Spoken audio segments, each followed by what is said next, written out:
Well, hey everybody, welcome back to Shop Dog Fabrication.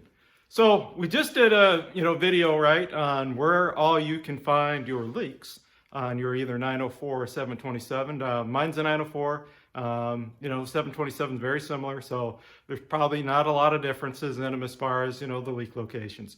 But now what we're here to do is we're here to talk about speedometer gears. So you can see I've got a 70 dart swinger here in the background. I've been running on a 26-inch tire. That's what's on the back now. That's a Hoosier. That's mainly a strip tire, but I've also got a set of Nitto 26s right here that I used to run on the street. The problem is I would try to run those on the street and the strip during my drag and drive events. In other words, like Hot Rod Drag Week, Rocky Mountain Race Week, those types of things. And with the 373 gear ratio, the 26-inch tire is kind of short and the RPMs are a little higher when trying to cruise at like 70 miles an hour. I pretty much cruise at 60, maybe 65. If I put a 28-inch tire on the car, I can easily run 70. The RPMs are definitely down, about 300 RPM lower, maybe 300 to 400, ish. So I want to do is switch to a 28-inch tire so that I can, like I said, keep my RPM a little lower when I'm cruising.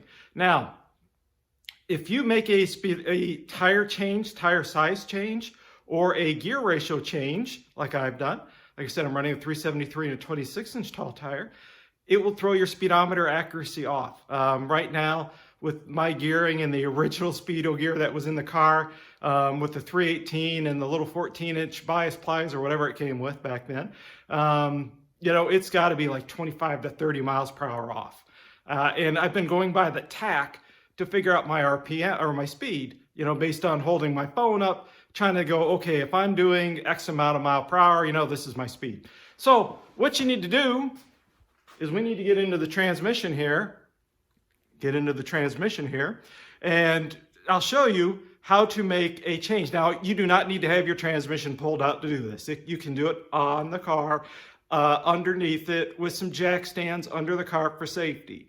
And so since I've got my transmission out and I'm going to double check it to make sure that everything's good on the inside, fix a couple leaks that I have on the outside. It's a whole lot easier to do. And like I said, I'm going to inspect it. So it's easy for me to show you how to do this real quick and easy. Now, there's a chart that I'll put in here, a picture of a chart. So basically what you do is you take your finger across your tire size and your gear ratio, and it gives you a color or a tooth that you need to get.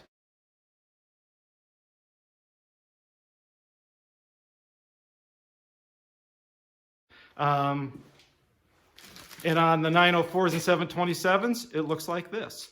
I bought this off Amazon for $27 with shipping.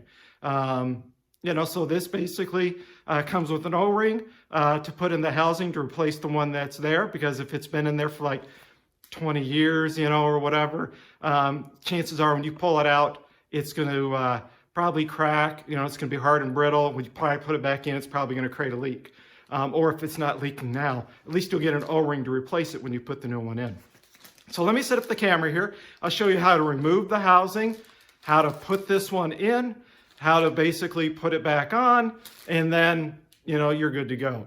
And then now, but if you don't know what your gear ratio is in the back of your car, I will jack mine up. I will show you a little trick at the end of the video to help you determine what your gear ratio is. So let me go ahead and show you how to swap this out first, and then I'll go, jack up my car, show you a little trick. It's not going to be perfect, but it's going to get you pretty darn close. So hang tight. Let me get the camera set up. All right, guys. So as you can see, on the driver's side of the transmission, just past the oil pan, this is where your speedometer cable will go into, and this is the housing that holds the gear in place to the tail shaft. So what we need to do is we need to remove this bolt, which is a minus ½ inch head. Yours should be too, I would think, although this is not the factory bolt. And then you'll see this retainer here. We need to remove this retainer, and then we can remove the housing. Now I've obviously kind of loosened this bolt up a little bit to make it easy to do. You probably will want to disconnect your speedometer gear cable. And the only reason I say that is with the kit, it comes with this new little O-ring, and this new little O-ring goes right in here. So if you have a transmission leak from your speedometer gear cable, this is where it's leaking from. There is another O-ring, and let me pull this out.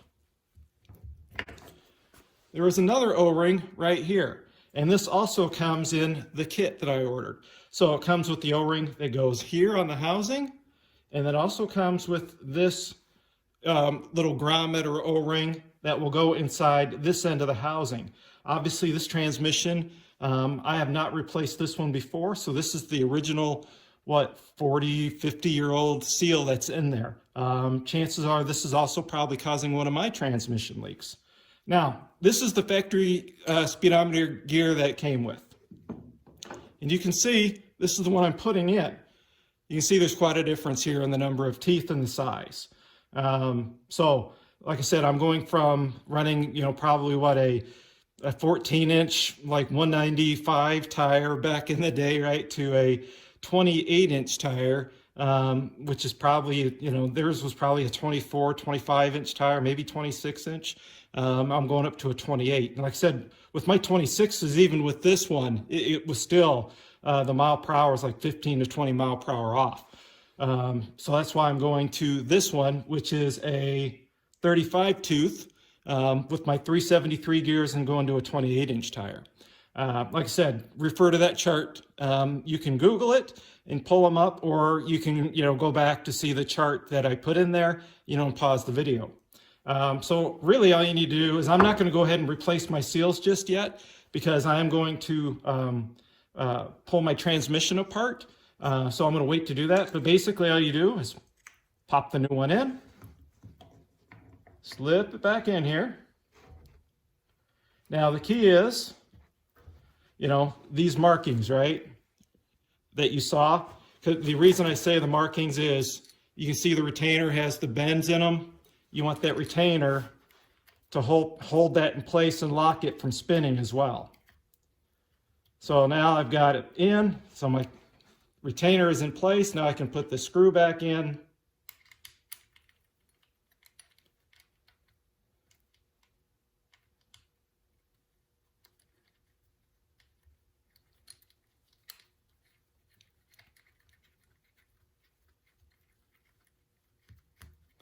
All right, now, and good enough. So, and then you can go ahead and reattach your speedometer cable.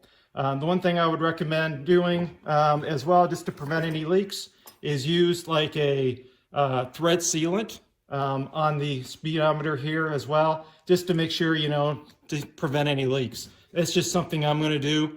You don't have to, but it's something I'm going to do just to prevent leaks. So with that, if you know what gear ratio I have and your tire size, and you've used the chart, now you can go ahead and order the right ratio.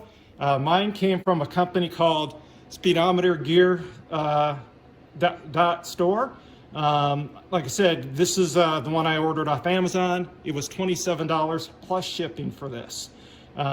So make sure though that there's short ones for some of the newer transmissions, and then there's a long one. So before you order, if you have an older vehicle like mine, chances are you have a long one. If you have a newer like Jeep, those types, I think they use a shorter one. So double check to make sure which one is in your vehicle first before you order, so you don't order the incorrect one. Now, if you do not know what your gear ratio is, I'm going to go ahead and jack the car up now, set it up, and I'll show you a quick little trick to get you in the ballpark of what your gear ratio is. And then you should be able to know your tire size. I'll show you on a tire, for example. You can Google and look up a tire size and figure out the height of your tire, and then order the correct gear. So I'll show you a couple more things if you do not know how to do them. All right, guys, to determine what your gear ratio is, you need to jack the vehicle up so the rear tires are off the ground. Obviously safety first, flat ground, don't do it on a hill. Make sure you have a jack stand under your vehicle, and then put your vehicle in neutral, because you need to turn the tire so that the yoke will turn, right? So you need to be able to turn the tire so the yoke will move. That's why you need to jack up the vehicle, flat ground, jack stand for safety, and then mark your yoke. I like to put my yoke, as you can see, it's at a 90 degree here, or, you know, so I'll say flat or 90. You know, you can see how the caps are lined up. So I got a mark on there. The other thing I've done is I've marked my tire as well, one spot, because what you're going to do is turn your tire one full revolution, and then you're going to count the number of times that goes around. Now, as you can see, what I'm going to do now is turn my tire. There's 1, 2,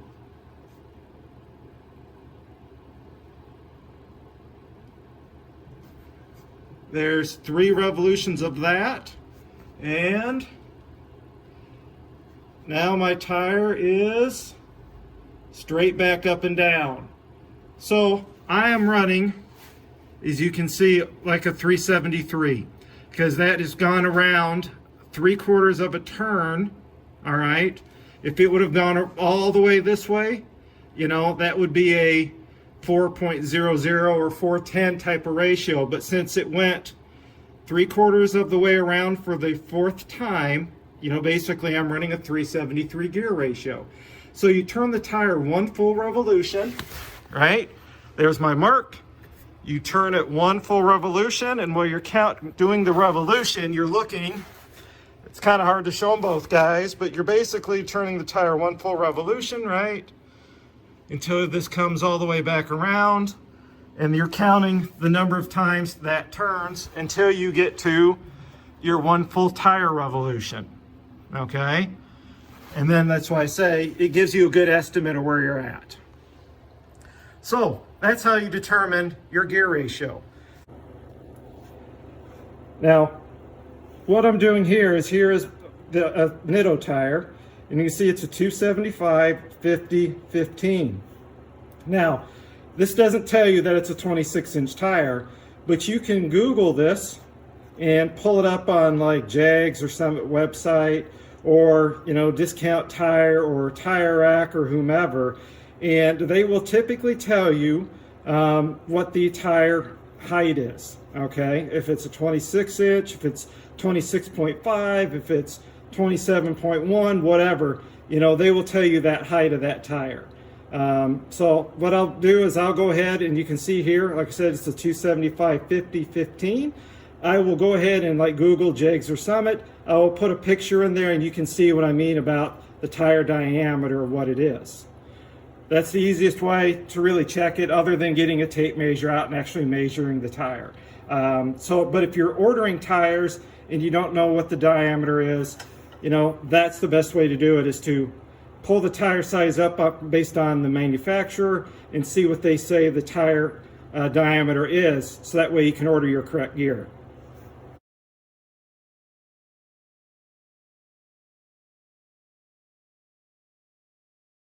So guys, I hope you found this video informative on how to determine your tire size, determine your gear ratio, determine what speedometer gear you need to install, how simple it is to do it. You know, it's pretty easy repair. The key is, right, being safe. When you jack up your vehicle, make sure it's on flat ground, not at an angle. You know, put jack stands under your vehicle when you do it for safety, in case your jack fails. I hate to see the car fall on you. You know, so always think safety first, guys. So please like, subscribe, share with your friends. You know, I really appreciate you guys taking the time to watch the videos. You know, as well, I have several other videos up. So get out your shop, have some fun, and, you know, please watching the content, or let me know some things that maybe you'd like to see. Thanks again, guys. Have a great day. Get out your shop, have some fun.